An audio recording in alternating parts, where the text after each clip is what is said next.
This is CBC Vancouver News.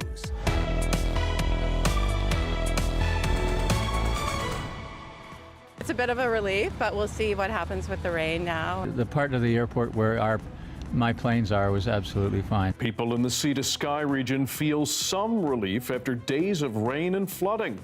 But what's next? I'm not ready for spring, but this seems like spring. Plus, that's a bad season. I mean, I haven't seen anything like this for decades. all that rain and warmer temperatures mean no skiing or snowboarding on lower mainland mountains. And the school kind of don't have support on how to get MSP. They said, just figure it out. There's Google. we take a close look at the struggles of international students in BC as the province and Ottawa tighten the rules and numbers. Good evening, I'm Dan Burritt. Thanks for joining us. After days of rain and warmer temperatures, people in the sea to sky region are getting some help. Pemberton remains in a local state of emergency, though an evacuation order has been downgraded. Zara Premji has our top story. All along the sea to sky corridor, rushing water after rain pummeled the southeastern part of the province Tuesday into Wednesday.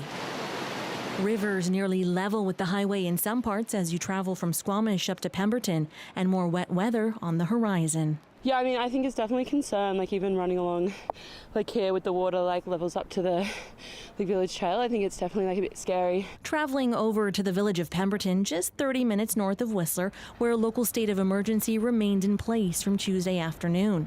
Residents who have seen their homes nearly flood say there's been some reprieve thanks to Mother Nature. It's a bit of a relief, but we'll see what happens with the rain now. As they brace themselves for another chain of atmospheric rivers. Well, so much is out of your control, so yeah, you're just hoping for the best.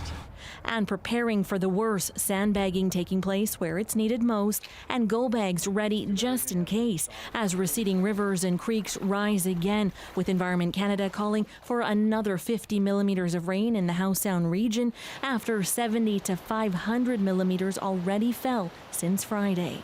What has been really unusual about this event, especially for the time of year, is the long duration and the consistency of the very wet conditions and very warm conditions. So the snowpack is of particular concern. Farmers in the region echoing this concern. I should not be looking at green grass on the fields right now. I don't want to think about field work or anything. I'm not ready for spring, but this seems like spring. It's totally early and way too warm. Now, this chain of atmospheric rivers could be coming to an end by Thursday, but the River Forecast Center does say the next 24 to 48 hours are still very unpredictable. But what we do know is the rain and the snowmelt have been pounding the rivers throughout the sea to sky corridor, and this may not be the last heavy rainfall and big snowmelt of the season. So they're warning people to stay prepared throughout BC. Zara Premji, CBC News, Whistler. That wet weather has hit South Coast ski and snowboard hills hard. As Janella Hamilton shows us, many mountains were closed today. Riyadh Abu Labin and Carol Shaban had hoped to go skiing on the North Shore, but instead, a backup plan. That's a bad season. I mean, I haven't seen anything like this for decades. Streams of water can be seen flowing across ski runs, and where snow once blanketed the ground, dirt and puddles.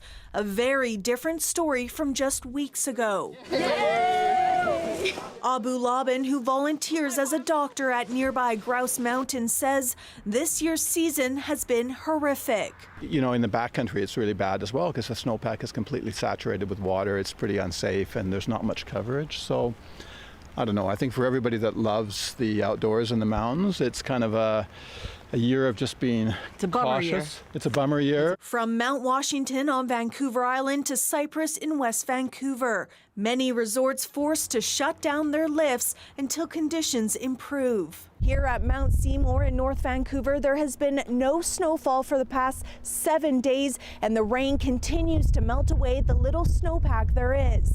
According to the resort's website, the snow level at the base of the mountain is 6 times lower than this time last year. A flick of the switch from extremely cold temperatures for this time of year to extremely warm temperatures. And now we're seeing that relatively shallow snowpack be vulnerable. It's a tough year. It's a tough time for everybody in the ski industry, I think. But experts say there is still time in the season for more snow. Let's look at historic years and see some of those low snow years rebounded right away in February. Some rebounded in like late March and April. And for those with passes they can't use, according to their websites, most ski hills do not issue refunds for weather-related closures, unless people have paid for extra coverage. So for the hardy few braving the wet mountains, it's time to make the most of it, whatever Mother Nature brings. Janella Hamilton, CBC News, North Vancouver. This week, a Vancouver man was arrested and charged with second-degree murder in the 2007 killing of a woman named Crystal Saunders. Her remains were found in Manitoba. But Kevin Charles Q has a criminal history in this province as well. In 2015, Q pleaded guilty to choking 2 women in BC in a pair of attacks that left both victims fearing for their lives. The CBC's Jason Proctor joins us now with more. And a warning for you, this story does contain details of sexual assault. Jason, you've gone through the 2015 court documents. What more do we know about what Q pleaded guilty to? Yeah, I have. We discovered these 2 charges, which have not previously been reported, and I put an application in for the audio from the hearing in 2015. He pleaded guilty to the aggravated sexual assault of 1 woman and the aggravated assault of another woman over a year apart, these 2 separate incidents. But I have to tell you, the details are horrific. Both women choked unconscious. Both women thought they were going to die in these 2 separate incidents. One was somebody that he then sexually assaulted violently over the course of about 4 or 5 hours. The other incident was somebody he had met on Tinder.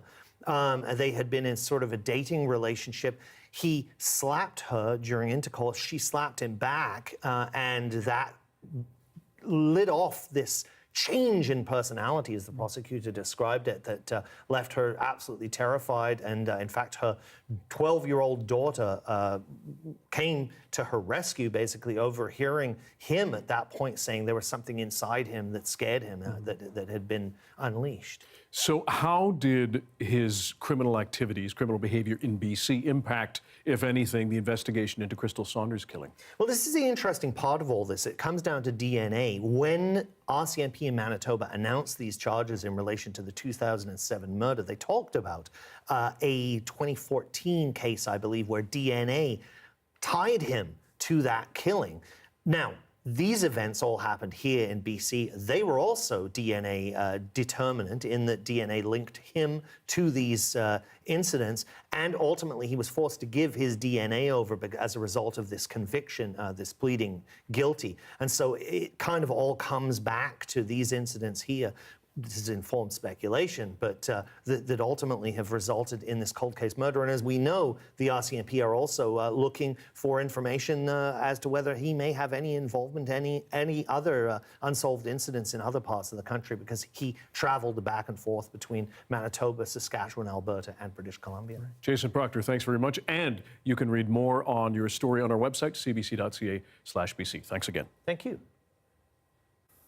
If you rent in BC and the amount you pay has gone up, you are certainly not alone. New data from the Canada Mortgage and Housing Corporation paints a picture of a market that is strained. As Justin McElroy tells us, Vancouver and BC are still at the top of the price list. The rents, they're high. Here is a chart. This is the annual report by the Canadian Mortgage and Housing Corporation. It's considered the gold standard for rental data, with tons of details that only come out once a year. And as you can see, Vancouver is at the top once again.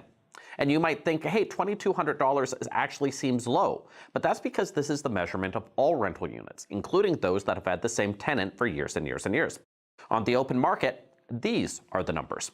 Metro Vancouver is still number 1, and a newly rented 2-bedroom unit is $2,600. Hundreds more than anywhere else in the country. Plus, Victoria and Kelowna are the 3rd and 4th most expensive places in Canada. But is there a silver lining when it comes to vacancy? No. Here is another chart.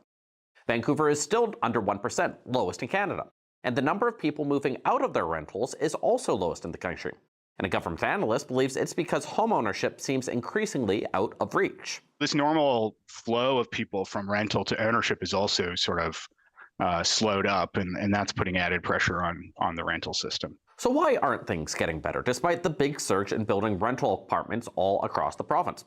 Well, supply has risen, but so too has demand. There was a really strong population growth in 2023, and you see in Vancouver, for example, that's kept everything really, really tight. And the numbers bear that out.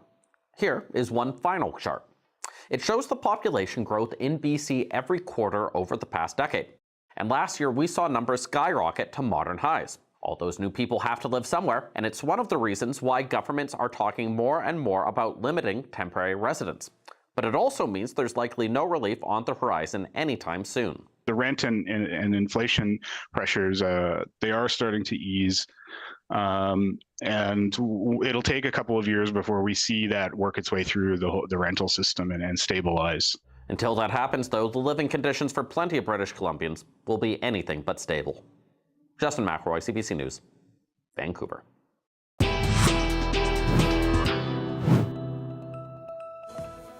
How are international students in BC coping amid tightening rules? We're going to have a close look and hear from them after this.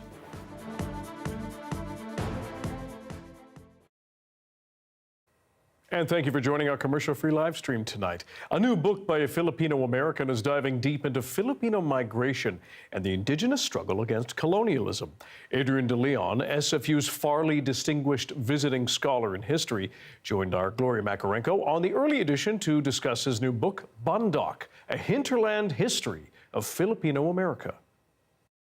One of the things that attracted me to come up here was this interest in people who really wanted to think about Asian migration in a global perspective, places like the Middle East, places like other places around Asia. For example, Filipino migration to Singapore, to Japan, to Korea, to Taiwan, to China, but also think really critically about people on the move and people who are on the move often against their will, thinking about, for example, refugee migration and refugee histories, or the histories of people mobilized by global plantations in the case of my new book. Well, and let's talk about your latest book, because this is the second in a triptych of works, right, about the Filipino diaspora. So what are you hoping to share in these books? My community broadly is often really visible in places like healthcare, places like the petroleum industry, and before that in the early and mid-20th century in places like agriculture. So big Filipino community in places like California, Washington State, Alaska, and Hawaii.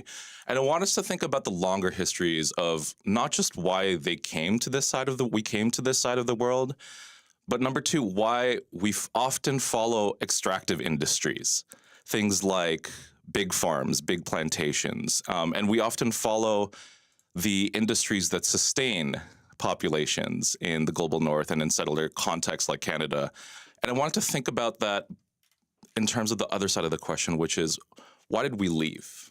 You know, what are the longer histories behind why Filipino migration began in the first place, in which we came to see a place that we call home as increasingly uninhabitable? And for me, the answer is this long history of the plantation. And we often think about the history of the plantation as something that's exclusive to the Americas, exclusive to the Caribbean, for example. But it also affected the Philippines, and it affected the Philippines in ways that are actually really similar to other sort of archipelagic and island contexts like Jamaica and Haiti. What led you to this field of study? It was my grandmother. And one of the things I want to say about my grandmother is that, and I think a lot of Filipino grandmothers, is that they're often most interesting in their native languages. And so one of the things I realized growing up was I actually didn't speak my grandmother's native language, and it's not Tagalog. It's a language in the north called Ilocano, which is a lingua franca of people from the Ilocos Coast, the boondocks, right? And that's where the English word comes from, the hinterlands, the mountains of northern Luzon. She spoke Ilocano privately to herself and to my mother, her daughter. And once I learned that, I realized that she had this whole life world really to teach us about longer histories of the province, which she often speaks so fondly of. And I wanted to think, okay, what does global history look like from her eyes?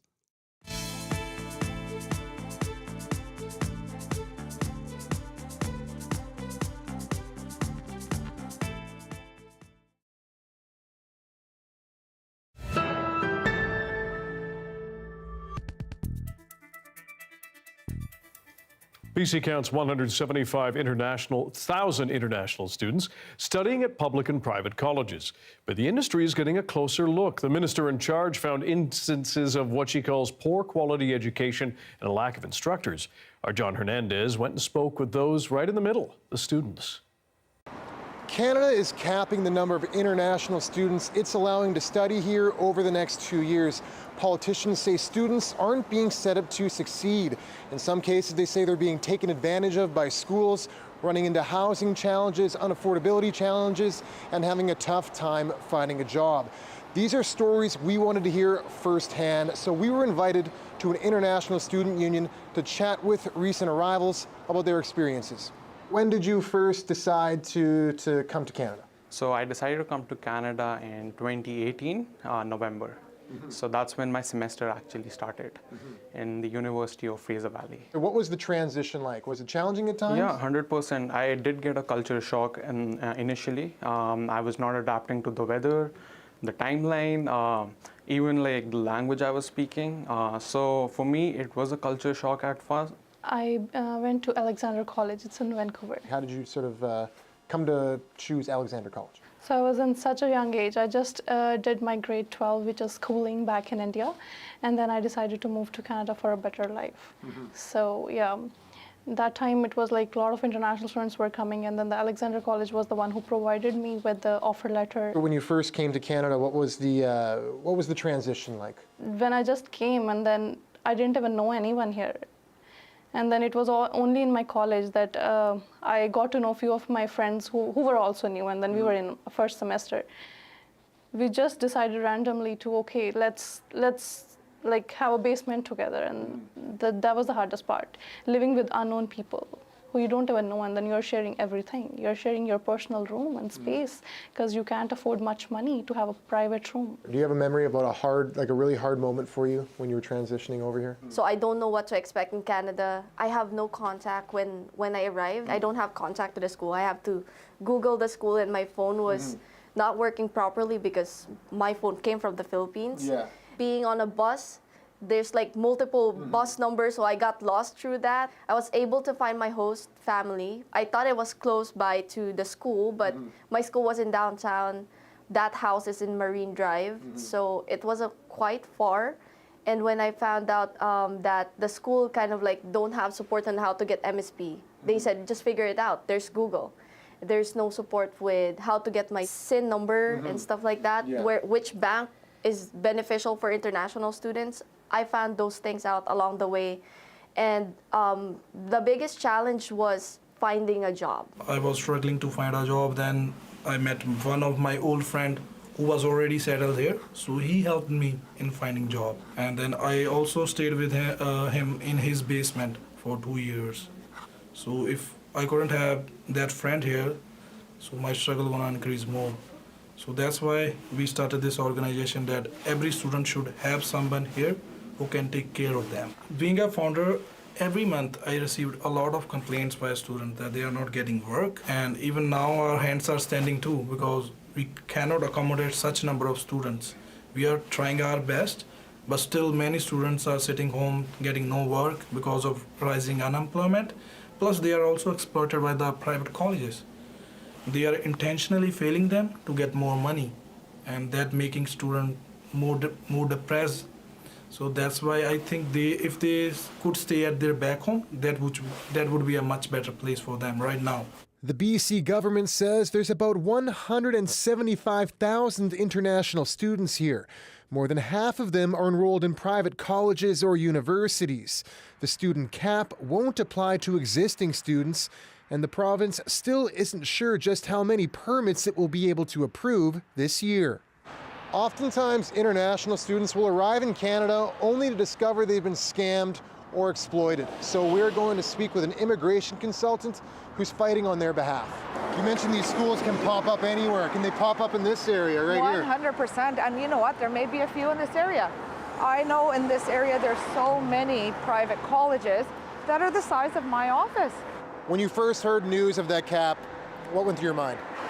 Honestly, I don't know how many people will agree with this with me, but I was a little bit of relief because things are not in control right now. in order to get Canada under control, the students are already here, in order to take care of them properly, in order to make sure nothing will get streamlined 100%. Unfortunately, that's going to take years and years and years. For that, just to clean up the mess, sometimes you need to take a step back. Now, I think in the last week, in my email, I have about 8 to 10 colleges that are now selling. Private colleges that want to sell their practice now, because they were dependent on these fees coming in, and they really didn't have anything to offer.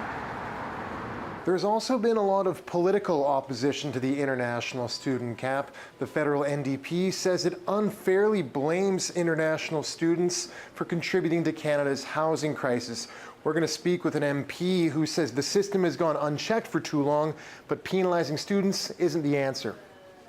In terms of international students and this sort of system of exploitation, how has it been able to kind of operate unchecked for so long? Well, that's a good question, right? I mean, this is something that's happened for a long time, whether it be liberal governments or conservative governments. Successively, this has happened, and it's gone unchecked, and now it's sort of reached this sort of heightened level to the point that it has. The government needs to do a much better job to make sure that accountability is there and to ensure that protection is there for these international students. I've always said those students who are victims of fraud, they should not be penalized, and they've already suffered enough. What message do you think this cap has maybe sent or said about international students as it relates to housing? It is so easy for people just to point fingers and say it's the newcomer's fault. And so the reaction would be to put a cap on and to disallow for people to come to Canada. From my perspective, newcomers are not to blame. Canada wants to attract international students because we want new talents, young talents, to come to Canada to get educated. We hope that they would actually stay in Canada to support our economy, to support our industries. What we need is a partnership, collaboration between the federal government, provincial and territorial governments, and institutions.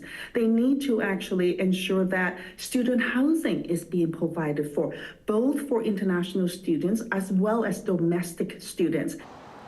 Like it or not, changes are coming. Since Ottawa announced the cap, BC introduced its own suite of measures it says will strengthen international education.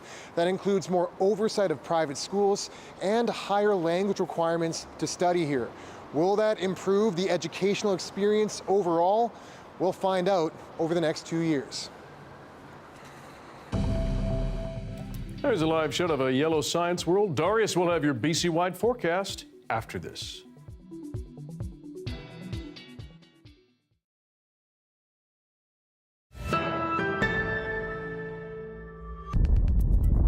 This beach is familiar turf for Rodney Wood. He grew up across the road and spent many summers here at McWilliams Cove in West Cape.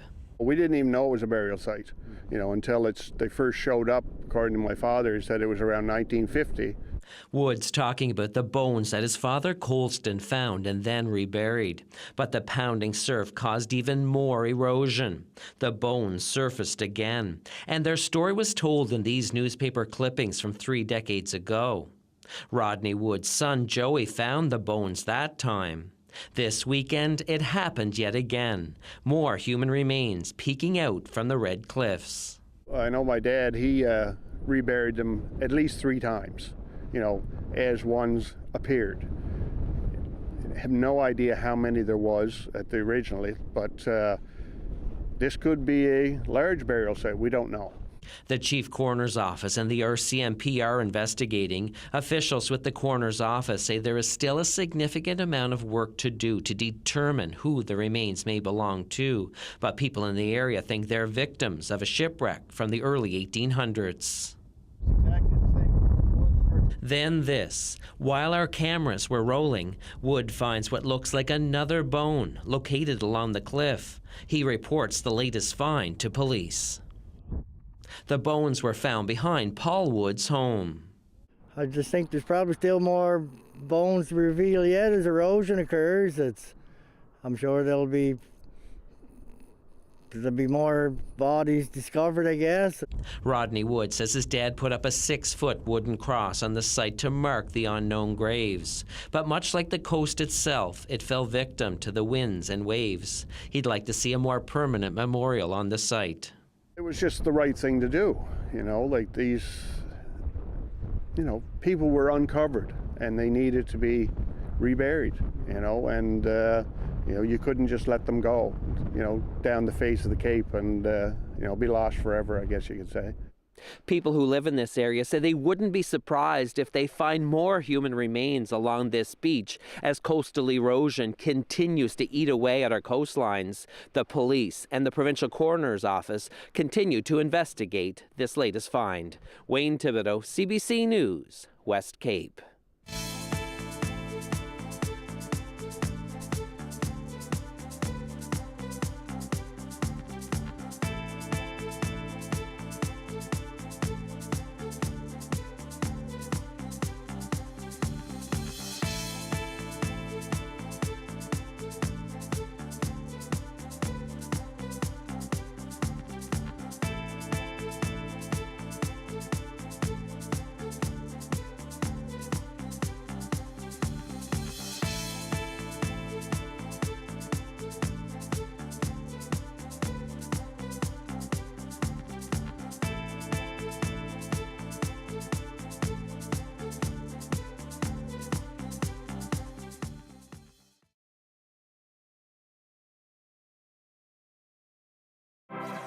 Hi, I'm Amy Bell, and here's what's in your CBC Vancouver inbox.